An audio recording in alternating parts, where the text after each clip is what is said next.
Alors, chers amis étudiants, chers internautes,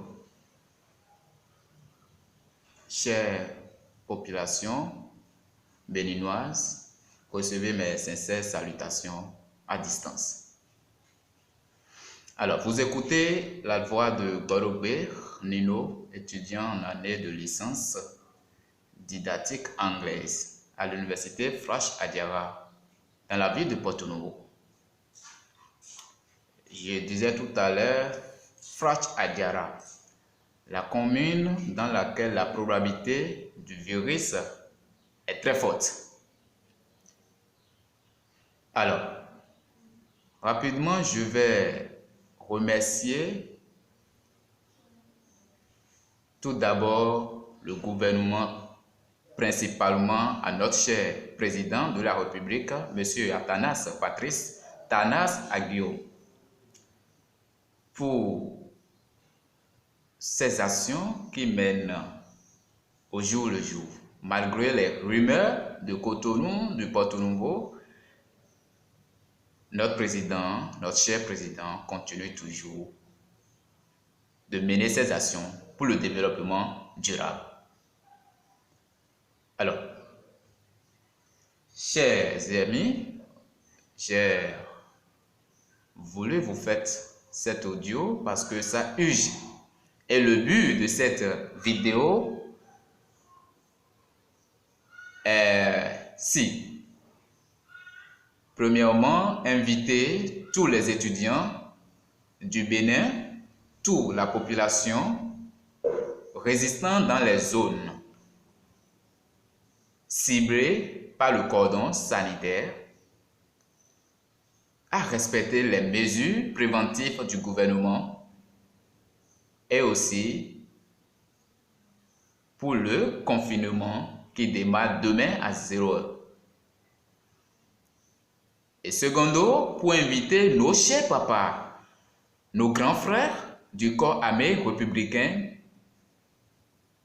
à jouer un travail avec l'amour du prochain. Alors, comme je l'avais dit tout à l'heure, le premier point concerne les étudiants du Bénin, la population des zones ciblées pour le cordon sanitaire. Je vais rapidement m'exprimer. Vous savez, ne soyez pas Thomas, dont nous parle la Bible, qui ne croit pas vite les choses. Il a fallu voir d'abord avant de croire. Cette maladie, virus, qui fait le tour du monde est déjà à notre porte, disons déjà dans notre pays, dans les réseaux sociaux, les chaînes en parlent, avec 6 cas, si je ne me trompe pas, 6 cas retrouvés dans notre pays. Cette maladie, c'est une maladie vraiment dangereuse, que nous devons prendre ça au sérieux. Nous devons le prendre ça au sérieux, sincèrement. Il ne faudrait pas qu'on dise, nous sommes en Afrique, Ebola était du passage, nous ne sommes pas contaminés. Les maladies étaient du passage, nous ne sommes pas contaminés, pour laisser, cette fois-ci, la pandémie à se propager dans le pays. Soyons vraiment actifs, soyons dynamiques pour faire partir rapidement cette maladie.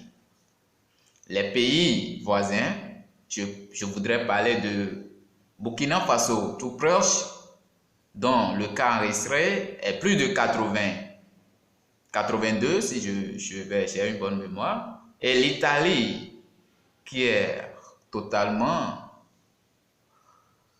sauvagement battue par cette maladie de plus de 800 000 personnes meurent à 24 heures. Mais c'est pitoyable, c'est grave, inaccessible. Vous voulez que ce cas arrive aussi dans notre pays pauvre, comme nous disons, le Bénin est un pays béni par Dieu. Oui, bien vrai, le pays est vraiment béni par Dieu. Mais il faut au moins aussi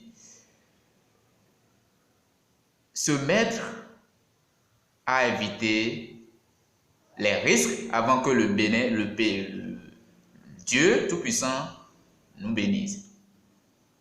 Alors, chers camarades étudiants, chères populations de la zone ciblée du cordon sanitaire, je vous exhorte par cette vidéo de bien vouloir respecter les mesures préventives du gouvernement et aussi que chacun reste chez soi.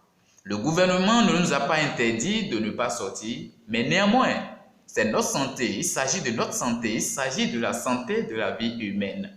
Et si le gouvernement ne nous a pas interdit forcément de rentrer, de dormir et de ne pas sortir, mais attendons, c'est notre santé, ce n'est pas pour le gouvernement. Le gouvernement nous a donné l'ordre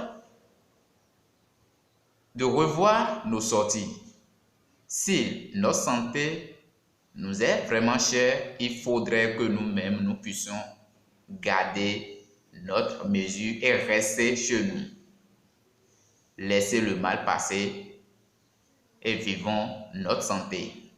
Dit-on, la santé avant tout. Je vous exhorte donc d'être vraiment prudent, de laisser la maladie passer. Je vous remercie. Alors, j'irai directement sur le deuxième point qui parle donc de mes chers papas, mes grands frères armés de forces républicaines. Et quand on dit républicaine, nous sommes déjà toujours dans le Bénin. Nous sommes toujours même population.